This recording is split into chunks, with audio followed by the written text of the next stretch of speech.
اے زہرا کے بابا سنے التجا، مدینہ بلا لیجئے، مدینہ بلا سے تیرے غم میں جان عالم، تیرے غم میں جان عالم، تیرے غم میں جان عالم، کوئی جا رہا ہے جہاں سے نہ جدا کرو خدا را، مجھے اپنے آستان سے نہ جدا کرو خدا را، مجھے اپنے آستان سے۔ اور حضرات میں آخری شعر اس کے علاوہ سماعت حضرات، اس خاک آستان میں ایک دن فنا بھی ہوگا، اس خاک آستان میں ایک دن فنا بھی ہوگا، اس خاک آستان میں ایک دن فنا بھی ہوگا، بنا ہوا ہے بے دم کہ بنا ہوا ہے بے دم، اس خاک آستان سے نہ جدا کرو خدا را، مجھے اپنے آستان سے نہ جدا کرو خدا را، مجھے اپنے آستان سے۔ درود پاک محمد صلی اللہ علیہ وسلم صلی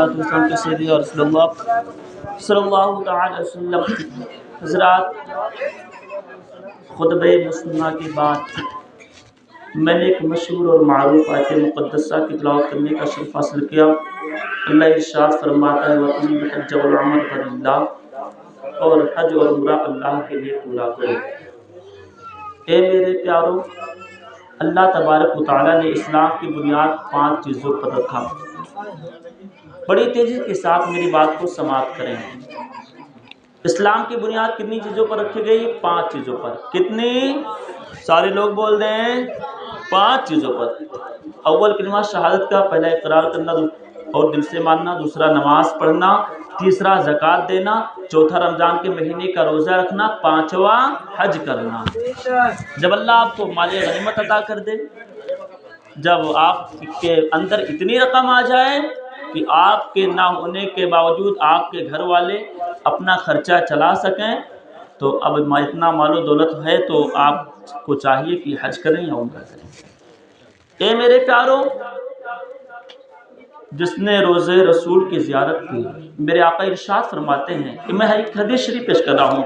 میرے آقا ارشاد فرماتے ہیں من زار قبری وجبت لہ شفاعتی، جس نے میرے روزے کی زیارت کی میری شفاعت اس پر واجب ہو گئی۔ حضور سے عشق کرو، اور اللہ تمہیں توفیق دینا تو دعا کرو مولا حضور کے شہر میں موت عطا کر دے۔ وہ زندگی بڑی قیمتی زندگی ہوگی، اس سے افضل زندگی کوئی زندگی ہماری اور آپ کی نہیں ہو سکتی۔ اے میرے پیارو، لائق بات ہیں آج ہمارے رمضان چاچا کہ بلاوا آیا اور تیاری ہوئی، اور انشاءاللہ کل یہ نکلیں گے، اور جب یہ نکلیں گے سارے غلام حضور کے چاہنے والے جب انہیں رخصت کریں گے تو پھر یاد مدینے والے کی طرف آئے گی، کہیں گے حاجیو جاؤ حضور کے بارگاہ میں غلام کے سلام کو پیش کریں۔ اے میرے پیارو، حضور سے محبت کریں۔ یہ دنیا کا محبت یہ دھوکہ ہے۔ ہم نے دنیا کو بہت اچھے سے جان لیا، اگر کسی کو دل دینا ہے تو دنیا کو نہیں، مدینے کے تاجدار کو دے دو۔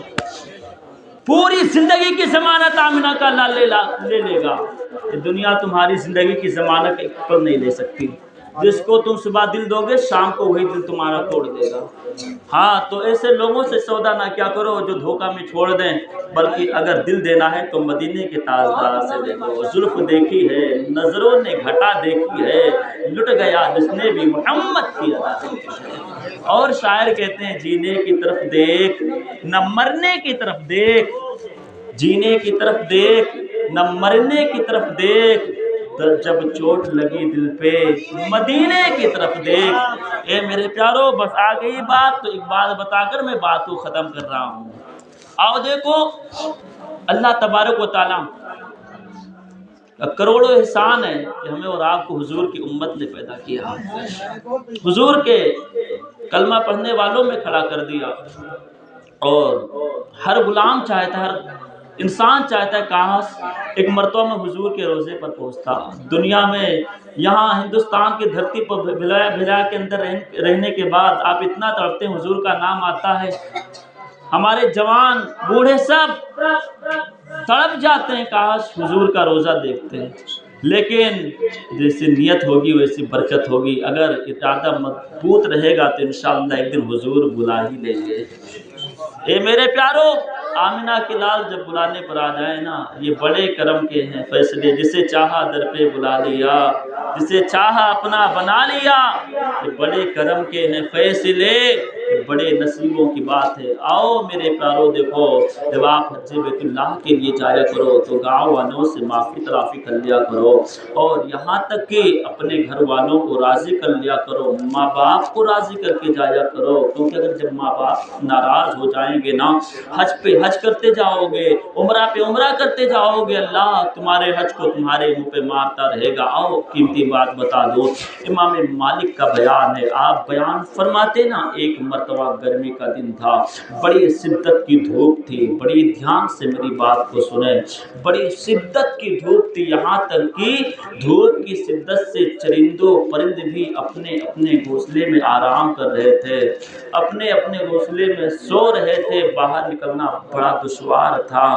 وہ حضرت مالک کا بیان ہے کہ میں جب تھوڑا سا باہر نکلا کہ لاؤ حالات دیکھیں کیسا موسم ہے، کیسے لوگ کیا کر رہے ہیں، آپ کا بیان ہے اتنا شدت کی دھوپ تھی، اور اب کی دھوپ وہاں کی گرمی تو بہت تپش والی ہوتی ہے۔ آپ کا بیان ہے میں باہر نکلا تو میری نظروں نے کیا دیکھا، ایک انسان ہے جس کے دونوں ہاتھ کٹے ہوئے ہیں، دونوں پاؤں بھی نہیں ہیں، اور گھسیٹتے ہوئے وہ میری جانب آ رہا ہے۔ جب وہ آتا گیا آپ قریب گئے، قریب جانے کے بعد میں سلام کیا، اس نے جواب دیا، آپ نے فرمایا او اللہ کے بندے تو کون ہے، اتنا شدت کی دھوپ ہے، کہاں جا کا ارادہ ہے، کہاں جا رہا ہے؟ وہ کہنے لگا آپ کون ہیں؟ آپ نے فرمایا میں حضرت مالک ہوں، میں حضرت مالک ہوں۔ وہ کہنے لگا او حضرت مالک، امام مالک سنو سنو، میں ایک مسافر ہوں، میں حج بیت اللہ کے لیے جا رہا ہوں، روزے رسول پر جا رہا ہوں۔ آپ فرماتے ہیں اے میرے مہمان سنو سنو، اے میرے دوست سنو سنو، اتنا شدت کی دھوپ ہے، چلو میرے گھر پہ چلو، کھانا کھاؤ، پانی پیو، آرام کرو، جب شام کا وقت قریب آئے تو چلے جانا، جب ٹھنڈا موسم ہو جائے تو چلے جانا۔ آپ نے فرمایا سنو سنو او امام مالک، اتنا وقت نہیں ہے، حج کے ایام بہت قریب ہیں، اور اگر میں رکوں گا تو وقت نکل جائے گا، تاخیر ہو جائے گی پہنچنے میں، اور حج کے ارکان چھوٹ سکتے ہیں۔ اس کے بعد میں مالک کہتے ہیں او اللہ کے بندے چلو میرے گھر پہ قیام کرو، کھانا کھاؤ، آرام کرو، آپ کا حج نہیں چھوٹے گا، میں آپ کو سواری سے چھوڑ دوں گا، سواری کا انتظام کر دوں گا۔ اتنا کہنا تھا، وہ بندہ کہنے لگا او مالک میں تو آپ کو بہت ہوشیار سمجھتا تھا، بہت دانا بینا سمجھتا تھا، لیکن آج مجھے محسوس ہو رہا ہے کہ آپ بیوقوف ہیں، آپ کی عقل کام نہیں کر رہی ہے۔ اس کے بعد میں آپ حیرت میں پڑ گئے، یا اللہ یہ کیسی بات انسان کر رہا ہے، یہ اللہ کا بندہ مجھ سے کیسا گفتگو کر رہا ہے۔ آپ فرماتے انسان تو کہنا کیا چاہتا ہے؟ وہ کہنے لگا او مالک بتاؤ، اگر کسی کا آقا ناراض ہو گیا ہو اور کسی غلام کو منانے کے لیے جانا ہو تو وہ اپنے آقا کے بارگاہ میں سواری سے جائے بہتر ہے یا پیدل جا کر اپنے آقا کو منائے یہ بہتر ہے؟ آپ جواب دیں۔ اتنا سننا تھا، وہ آپ فرماتے ہیں اگر کسی کا آقا ناراض ہو تو بہتر یہ ہے غلام کو پیدل ہی جانا چاہیے، پیدل ہی چلنا چاہیے۔ اس کے بعد میں کہنے لگا او مالک بن دینار، میں جا رہا ہوں آقا کو منانے کے لیے، ارے میں سواری سے کیسے چلے جاؤں؟ یہ کہہ کر یہ آگے بڑھتے چلے گئے، یہ کہہ کر یہ آگے بڑھتے چلے گئے، یہاں تک کہ آپ پہنچ گئے، سارے ارکان ادا کرنے لگے۔ اس کے بعد امام مالک کا بیان ہے اسی سال میں بھی حج بیت اللہ کے لیے گیا تھا۔ اس کے بعد میں سارے ارکان ادا کرنے کے بعد میں شیطان کو کنکری مارنے کے بعد میں مینا کے میدان میں داخل ہوا۔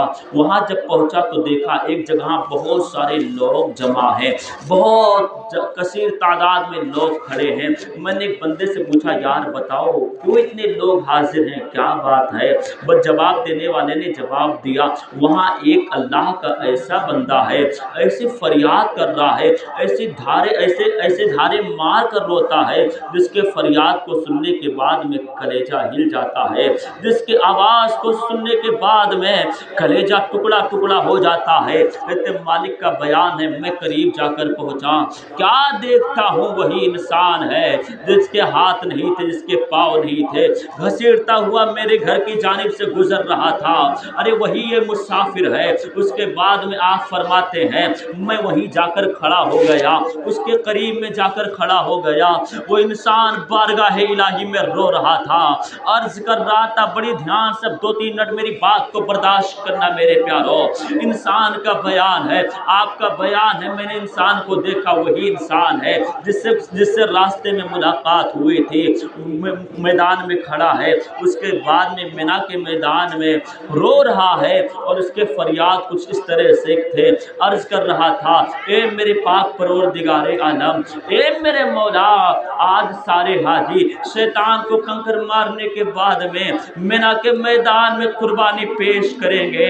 اے میرے مولا میں تو بڑا غریب آدمی ہوں، اے میرے مولا میں بہت مجبور آدمی ہوں، اے میرے مولا غربت کا عالم تو یہ ہے میرے جسم پر صرف ایک احرام ہے، یہی ایک کپڑا ہے۔ اس کے بعد میں یہ انسان رو رہا تھا، عرض کرنے لگا اے میرے پاک پروردگار عالم، بابو کیا یہ انسان کہنے لگا، دھارے مار کر رو رہا تھا، عرض کرنے لگا اے میرے پاک پروردگار عالم، آج سارے حاجی سارے ارکان ادا کرنے کے بعد میں آج مینا کے میدان میں قربانی پیش کریں گے، تجھے راضی کرنے کے لیے قربانی پیش کریں گے، لیکن اے میرے مولا میں تو بڑا غریب انسان ہوں، میں بڑا مجبور انسان ہوں۔ یہ کہتے کہتے انسان کہنے لگا اے میرے پاک پروردگار عالم، آج جہاں سارے حاجی مینا کے میدان میں اپنے اپنے جانوروں کی قربانی پیش کر رہے ہیں، اے میرے مولا کوئی اونٹ کی قربانی پیش کر رہا ہے، کوئی دمبے کی قربانی پیش کر رہا ہے، کوئی بھیڑ کی قربانی پیش کر رہا ہے، اے میرے مولا میں تو بڑا غریب آدمی ہوں، بڑا مجبور آدمی ہوں، میرے پاس صرف احرام ہی ہے، یہی ایک کپڑا ہے۔ انسان رو کر کہنے لگا، عرض کرنے لگا اے میرے پاک پروردگار عالم، آج جہاں سارے حاجی مینا کے میدان میں اپنے جانوروں کی قربانی پیش کریں گے، وہیں اے میرے مولا میں اپنے جان کی قربانی پیش کر رہا ہوں، مولا اس قربانی کو قبول فرما لے۔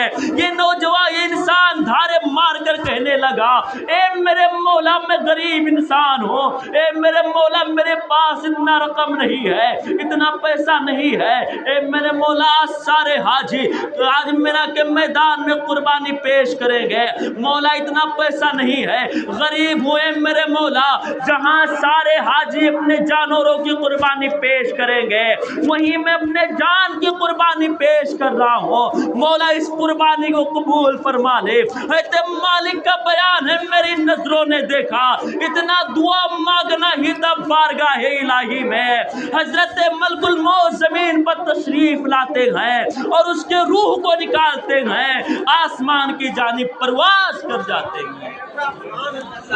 ساری تکبیر، حضرت عید میلاد النبی زندہ باد، عید میلاد النبی زندہ باد، نعرہ تکبیر، نعرہ رسالت، بہت عمدہ ماشاءاللہ۔ مالک کا بیان ہے کہ میری نظروں نے دیکھا انسان دھارے مار کر رو رہا تھا، کہہ رہا تھا مولا جہاں سارے حاجی آج جانوروں کی قربانی پیش کریں گے، مولا میں وہیں اپنے جان کی قربانی پیش کر رہا ہوں، مولا اسے قبول فرما لے۔